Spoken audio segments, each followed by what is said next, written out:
susunod na programa ay rated PG.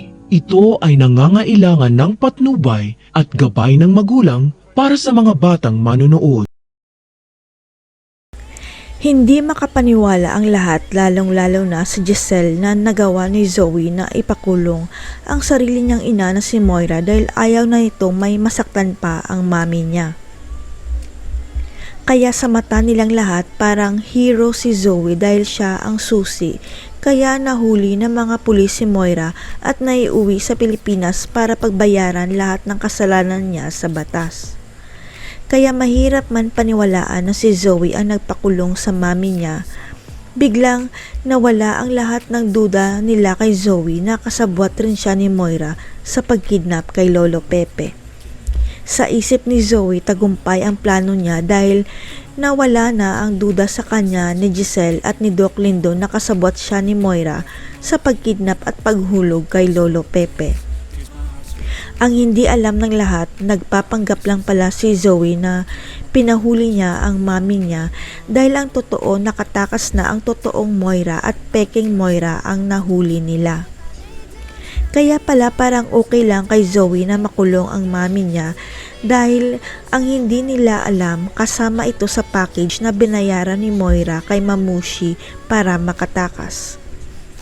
Alam ni Moira na bistado na si Zoe ni Doc Lindon at Annalyn kaya kailangan niyang sagipin ang anak niya para mawala ang duda nila kay Zoe na magkasabwat silang dalawa. Ang totoo, hindi na nagkita pa si Moira at Zoe dahil nang tumawag si Moira sa anak niya, yun na ang huling pag-uusap nila at winarningan siya ni Moira tungkol sa plano niya. Magkukunwari si Zoe na magkikita sila ni Moira sa park pero ang totoo nakalabas na pala si Moira sa Japan papuntang South America at peking Moira na ang nahuli nila. Matatandaan na kayang-kaya ni Mamushi baguhin ang identity ng isang tao sa 3 araw lang kaya may binayaran siyang babae na kamukha ni Moira para maging pain.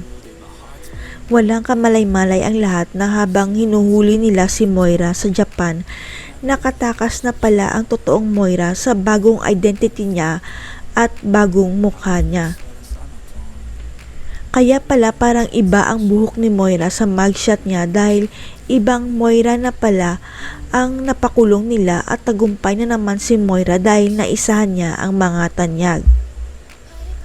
Kaya aamin na lang ang peking Moira sa mga pulis na hindi siya ang totoong Moira na nahuli nila dahil ang totoong Moira ay pinatakas na pala ni Mamushi at hindi na makikilala pa.